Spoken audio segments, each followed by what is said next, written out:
दंडवत हो. माझ्या सर्व अच्युत गोत्रीय बांधव व भगिनींनो, परमेश्वर भक्तांनो, परमार्ग साधकांनो, आपणास सादर दंडवत प्रणाम. तसेच रुद्धपुरी ज्यांनी 1400 वर्ष क्रीडा केली, अनंत जीव उद्धरिले, ते साक्षात निर्गुण ब्रह्म, राऊळ माय राऊळ बाप, पूर्ण परब्रह्म परमेश्वर अवतार श्री गोविंद प्रभू बाबांच्या अवतार दिनानिमित्त आपणास मंगलमय शुभेच्छा. या पावन पर्वावर आज आपण बघणार आहोत अत्यंत महत्त्वाचा विषय, तो म्हणजे महानुभाव धर्माची महती आणि उपदेशी नामधारकांचा आचार. आपण सर्वांनी हे निरूपण शेवटपर्यंत नक्की ऐकावे. बंधू भगिनींनो, या संपूर्ण जगाच्या पाठीवर परमेश्वराची एकनिष्ठ भक्ती जर कुणी शिकविली असेल तर ती महानुभाव तत्वज्ञानाने. हा प्रतितीपंथ आहे, नव्हे तर सत्य सनातन महानुभाव धर्म आहे. यास जय कृष्णी पंथ या नावाने संपूर्ण उत्तर भारतात सुद्धा ख्याती प्राप्त आहे. थेट काबूल, कंधार, जम्मू काश्मीर, पंजाब, दिल्ली, हरियाणा, राजस्थान, गुजरात ते मध्य प्रदेश पर्यंत, दक्षिण भारतामध्ये सुद्धा कर्नाटक, तेलंगणा, आंध्र प्रदेश इत्यादी आणखी बहुतांश भागामध्ये आपले अनुयायी आहेतच. महंत राष्ट्र म्हणजे महाराष्ट्रातून वाटचाल करणारा हा परमेश्वर धर्म या प्रकारे संपूर्ण अखंड भारतवर्षामध्ये अर्थात हिमसेतूने वेढलेला, एका बाजूने हिमालय व 3 बाजूने समुद्र असणारा 500 योजन भूभाग म्हणजे पाकिस्तान, अफगाणिस्तान, इराण, नेपाळ, भूटान, बांगलादेश, म्यानमार इत्यादी मिळून आचरणाची एक संध कर्मभूमी ठरतो. मित्रांनो, हा ज्ञान मार्ग आहे.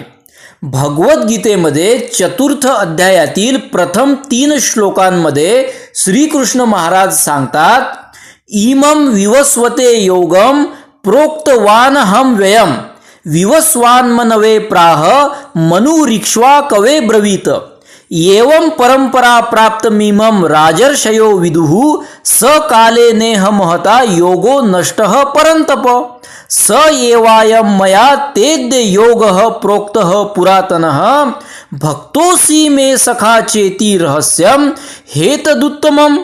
ज्ञानयुक्त भक्ती कशी करावी हे महानुभाव तत्वज्ञान शिकवितं. हे सखोल व गुह्य ज्ञान आहे, जे कृतयुगात हंस अवतारे सनक सनकादींना निरूपिले. त्रेतायुगी श्री दत्तात्रेय प्रभूंनी यदुराजा प्रति निरूपिले. द्वापर युगी श्रीकृष्ण महाराजांनी भगवद्गीता रूपाने अर्जुनाप्रती निरूपिले आणि आता कलियुगी श्री चक्रधर प्रभूंनी ब्रह्मविद्याशास्त्र रूपी भक्तजनांप्रती निरूपिले. प्रथम कृतयुगात तर हे शास्त्र हंस अवतारे सनक सनकादी प्रती निरूपिले, पण अनाधिकारा कारणे घेते द्वार न उघडीची. असो, हा फार सखोल विषय आहे. पुढे आपण वासनिकांची अस्तिपरी या व्हिडिओमध्ये हे जाणून घेऊया. तुर्तास आपण आपल्या विषयाकडे वळू. सर्वज्ञ श्री चक्रधर प्रभूंनी 2 प्रकारचे अन्य लोक सांगितलेले आहेत. पहिले म्हणजे तेथीची अन्य व दुसरे म्हणजे येथीची अन्य. तेथीची अन्य लोक म्हणजे निरनिराळ्या देवतांची भक्ती करणारे लोक. बहुतांश ही भक्ती प्रापंचिक लाभासाठीच असते. आणि दुसरे म्हणजे येथीचे अन्य, हे ते लोक आहेत जे महानुभाव परमेश्वर धर्मात भाग्यवश जन्माला आले तर खरे, पण यांची भक्ती मात्र मिश्र स्वरूपाची असते. बोध होण्यास यांचा अनाधिकार व अप्रयत्न आड येतात. यामुळे सृष्टी रहस्य जे जसे आहे तसेच जाणून घेण्याची यांची जिज्ञासा प्रसवत नाही. यांचं असं होतं की काखेत कळसा आणि गावाला वळसा. असो, आता आपण ज्यांनी उपदेश घेतलेला आहे अशा नामधारकांसाठी परंपरेने जो आचार विहिलेला आहे तो क्रमवार जाणून घेऊया. बंधू भगिनींनो, प्रातःकालीन स्मरण हे सर्वात चांगले व महत्त्वाचे आहे. हा सारस्वत काळ असतो. यावेळी परमेश्वर हृदयाशी येतो. आपणास जास्तीत जास्त शक्य असेल जेवढा वेळ मिळेल ते वेळी गाठी व नामस्मरण नित्याने करावे. सदैव नाही शक्य झाले तरी 5वे नाम हे सतत आठवावे. खाता घेता उठता बसता कामे करीताना सदा सर्वदा तुम्हा एकही क्षण परमेश्वराचा विसर पडता कामा नये. सकाळी दुपारी व संध्याकाळी देवपूजा व पारायण करावे. आपणास कधीही कोठेही दिसलेल्या संत महात्म्यास दंडवत करावा. घरी आलेल्या भिक्षू महात्म्यास भिक्षान्न वाढावे किंवा अन्नदान करावे. आपल्या मुलांना व मुलींना वयाच्या 8 वर्षानंतर एखाद्या सत्पात्राकरवी उपदेश देऊन सन्मार्गाला लावावे. कारण 8 वर्षानंतर या मनुष्य योनीतील जीवाला कर्मलेप लेखी लागण्यास सुरुवात होते. विकार विकल्पांचा संचार होतो. 8 वर्षापावे तो अबोध बालक व तदनंतर कर्मांचा तथाकथित कर्ता होतो. साधू संतांची भेट घेण्यासाठी आश्रमात मार्गात जावे व प्रापंचिक कामातून वेळ काढून थोडा थोडा ब्रह्मविद्येचा अभ्यास करावा. वर्षातून एखाद्या वेळेस तरी स्थान नमस्करण्यास जावे. कार्यप्रसंगी स्थानाच्या गावापासून जाणे झाल्यास स्थान डावलून जाऊ नये किंवा जाणे शक्य नसल्यास किमान स्थानाची आठवण करून नमस्कार करावा. नामधारकांनी 7 दुर्व्यसनांपासून दूर असावे व त्यापासून आपल्या मुलांना दूर ठेवण्याची काळजी घ्यावी. ही 7 दुर्व्यसने पुढील प्रमाणे आहेत. प्रथम, द्यूत क्रीडा म्हणजे कुठल्याही पद्धतीचा जुगार खेळणे. दुसरे, मद्यपान म्हणजे दारू पिणे. तिसरे, मांसभक्षण म्हणजे कुठल्याही प्रकारचा मांसाहार करणे. चौथे, वेश्यागमन. 5वे, परस्त्रीगमन. 6वे, शिकार म्हणजे हिंसा. आणि 7वे, चोरी. ही 7 दुर्व्यसने आहेत. यांच्या अधीन कधीही होऊ नये. या सृष्टीमध्ये हिंसेचे सुद्धा 4 प्रकार आहेत. जारज, अंडज, श्वेदज व उद्भिज याला 4 खाणीची हिंसा म्हणतात. प्रथम, जारज म्हणजे दिसणारा कुठलाही सदेह जीव, मग तो मनुष्य असो, कुठलाही पशुपक्षी असो वा कीटक मुंगी मच्छर असो, यांची हिंसा करू नये.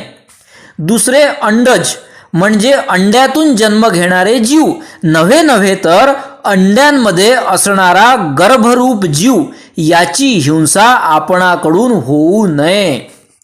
तिसरे, श्वेदज म्हणजे आपल्या घामाद्वारे शरीराच्या कातडीतून बाहेर निघणारे सूक्ष्म जीवजंतू, यांची हिंसा टाळण्याचा शक्यतो प्रयत्न करावा. म्हणूनच घामाचे अंग रगडून पुसण्यापेक्षा टॉवेलने अंगावर थोडे दाब देऊन पुसण्याची पद्धत आहे. आणि चौथे, उद्भिज म्हणजे तृणादिक गवतापासून तर मोठ्या वृक्षापर्यंत यांची सुद्धा हिंसा नामधारकाने शक्यतो टाळावी.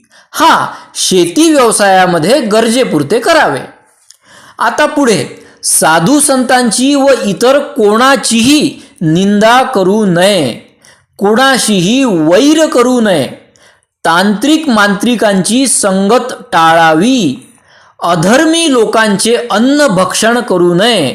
म्हणजे जे लोक चुकीच्या मार्गाने धन कमवितात किंवा कुणाचे अंतःकरण दुखावून वा हिंसारूप व्यापार करून धन कमवितात, वा सतत मांसाहार करतात अशांच्या घरचे अन्न भक्षण करू नये, कारण ते अन्न प्रभाव दाखविणारच. पुढे, चमत्कार दाखविणाऱ्यांच्या मागे लागू नका, अंधश्रद्धेपासून दूर राहावे. आपण प्रपंच अशा रीतीने करावा की वयाच्या 56 वर्षांच्या आत सर्व समस्या सुटतील व अनुसरण घेता येईल अशी योजना प्रथम आखावी. सापडलेले विशेषासारखे दिसणारे पाषाण देव समजून देवपूजेत मांडू नयेत. परगावी प्रवासात आपल्याजवळ विशेष असावा व सोयीनुसार वंदन करावे.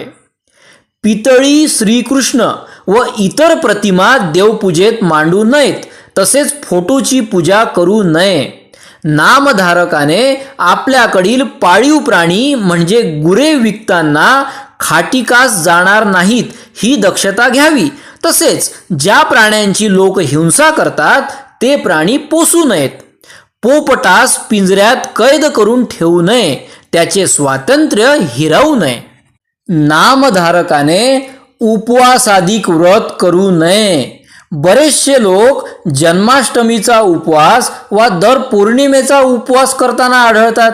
सर्वज्ञांनी मेहकरला बोणेबायांच्या गोकुळ अष्टमीच्या उपवासावर उद्देशून म्हटलेच होते की, बाई, श्रीकृष्ण महाराज जन्मले तेव्हा काय देवकी मातेने उपवास केला होता? आणि आत्यंतिक उपवासाने पुण्यापेक्षा पापच जास्त होते. ज्यावेळी आपण निरंकाळ उपवास करीतो त्यावेळी आपल्या पोटाला ताण येतो, आतड्यांना ताण येतो आणि पोटातील चांगले जीवाणू पळभर मांसाचेच भक्षण करतात. त्यामुळे हिंसाच घडते. इतर रजतमयुक्त देवता त्यामुळे सुखावत असतील, पण परमेश्वराजवळ असे काहीही नाही. ज्या दिवशी जेवायला नसले त्या दिवशी उपवास, हीच खरी परमेश्वर भक्ती. तसेच बरेच जण आपल्या देवघरामध्ये अखंड दिवा तेवत ठेवताना आढळतात. तसे करू नये. जो परमेश्वर स्वयंप्रकाशमान आहे त्यास आपल्या प्रकाशाची काय गरज? सकाळी व सायंकाळी देवपूजा व आरती करीताना दिवा अवश्य लावावा, पण तो काही काळ प्रज्वलित राहून आपोआप विझेल एवढेच तेल त्यात घालावे. कारण अखंड दिवा तेवत ठेवल्याने काही कीट, पतंग अथवा सूक्ष्मजीव त्या ठिकाणी घुटमळून पडतात व त्यांची हिंसाच होते व बरे करता उलट दोषच घडतो. बघा, स्थानापासून निघालेले विशेष, प्रसाद, वासनिक व भिक्षुक हे चतुर्विध साधन आहेत. माझे देव श्री चक्रधर तर उत्तरापंथे प्रयाण केलेत. ते कलियुगी विद्यमान परमेश्वर अवतार आहेत. जो येथीच्या कथा वार्ता करीतो, योग्य आचरतो, ते सदैव त्याच्या पाठीशीच आहेत. आणि सर्वात अखेरचे पण महत्वाचे, लास्ट बट नॉट लिस्ट, अन्य वार्तेपसी निद्रा चांग. म्हणजे अन्य वार्तेपेक्षा निद्रा चांगली. कर्म जरूर करा, जीवनात कर्म प्रधान आहे, पण कामाचे काम करा आणि कामाचेच बोला, नाहीतर ईश्वराचे बोला. या व्यतिरिक्त अन्य वार्ता करून म्हणजे इकडील तिकडील प्रापंचिक गोष्टी करून आणखी दोष जोडून घेण्यापेक्षा झोपून राहिलेले बरे. दंडवत प्रणाम. सर्वज्ञ श्री चक्रधर स्वामी की जय.